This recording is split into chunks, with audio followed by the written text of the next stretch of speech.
मित्रों, कभी आपने सोचा था कि टाटा जैसा नाम जो भारत की विश्वसनीयता और उदारता का प्रतीक रहा है, वो कभी अंदर से बिखर सकता है। 9 अक्टूबर 2024 भारत के सबसे महान उद्योगपति रतन टाटा जी इस दुनिया को अलविदा कह जाते हैं।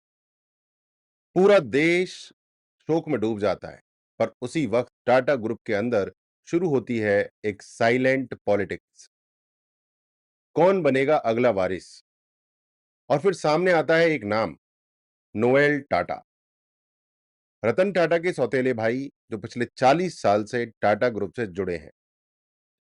11 अक्टूबर 2024 को उन्हें टाटा ट्रस्ट्स का नया चेयरमैन बनाया जाता है। देश के लिए नाम नया था, पर अब ये नाम विवादों के केंद्र में है। अब जरा समझिए कि असली सत्ता कहां है। टाटा ट्रस्ट्स वही संस्था जिसके पास टाटा सन्स की 66% हिस्सेदारी है।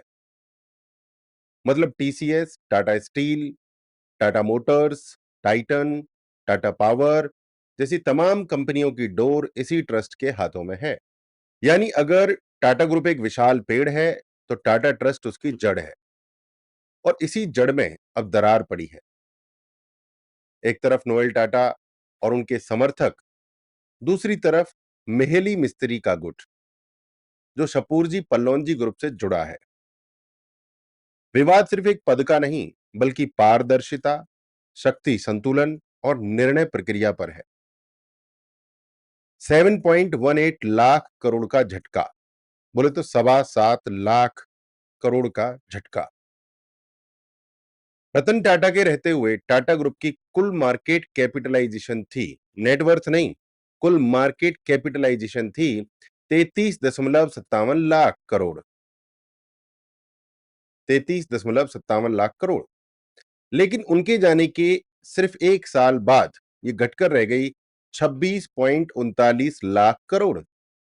यानी करीब 7.25 लाख करोड़ का बाजार मूल्य उड़ गया।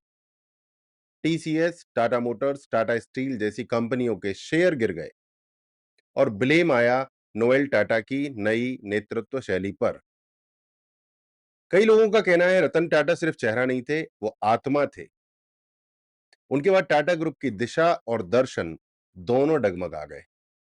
सितंबर 2025 टाटा ट्रस्ट की मीटिंग में एक छोटा सा प्रस्ताव आया। विजय सिंह को दोबारा टाटा सन्स में नियुक्त किया जाए। बस यहीं से शुरू होती है बोर्ड रूम की महाभारत। नोएल टाटा और वेनु श्रीनिवासन पक्ष में, जबकि मेहली मिस्त्री, डेरियस खंबाटा, प्रमित झावेरी, जहांगीर एचसी जहांगीर विरोध में। इतिहास में पहली बार टाटा ट्रस्ट में वोटिंग हुई। परिणाम, प्रस्ताव गिर गया। विजय सिंह ने इस्तीफा दे दिया। अब ट्रस्ट दो हिस्सों में बंट चुका है, एक नोएल कैंप, दूसरा मिस्त्री कैंप। मिस्त्री गुट का कहना है कि फैसले पारदर्शी नहीं है, महत्वपूर्ण निर्णय बिना सभी ट्रस्टी की सहमति के लिए जा रहे हैं और टाटा सन्स की संभावित लिस्टिंग पर उन्हें अंधेरे में रखा जा रहा है। मतलब अब ये मुद्दा मतभेद से बढ़कर गवर्नेंस क्राइसिस बन गया है और इसमें अब सरकार ने एंट्री मार ली है। क्या किया है सरकार ने, समझने की कोशिश करते हैं। मामला इतना बढ़ गया कि भारत सरकार को दखल देना पड़ा। 8 अक्टूबर 2025 दिल्ली में गृह मंत्री अमित शाह और वित्त मंत्री निर्मला सीतारमण ने टाटा ट्रस्ट के प्रमुख चेहरों नोएल टाटा, वेनु श्रीनिवासन, एन चंद्रशेखरन और डेरियस खंबाटा से मुलाकात की। सरकार ने साफ कहा, मामले को अंदर ही सुलझाओ, वरना भारत की आर्थिक साख पर असर पड़ेगा। कारण भी साफ है, टाटा ग्रुप का वार्षिक राजस्व लगभग 180 बिलियन डॉलर है, जो भारत की जीडीपी का करीब 4 से 5% हिस्सा दर्शाता है। अगर इतना बड़ा समूह डगमगाता है, तो उसका असर भारत की अर्थव्यवस्था और निवेशकों के विश्वास पर पड़ना तय है। आखिरी सवाल, क्या रतन टाटा की विरासत बच पाएगी? कभी जमशेदजी टाटा ने भारत को उद्योग का दर्शन दिया और रतन टाटा ने उसे राष्ट्र की पहचान बना दिया।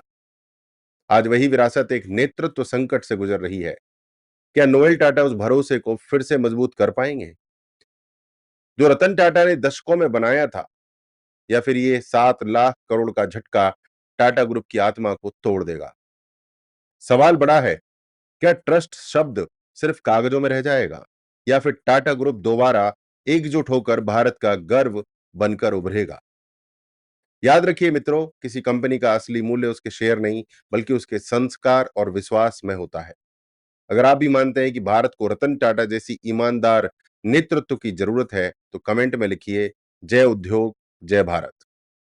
मैं हूं सुनील चौधरी, आपका डिजिटल सक्सेस कोच। मिलते हैं अगले एपिसोड में, जहां सच का तांडव जारी रहेगा।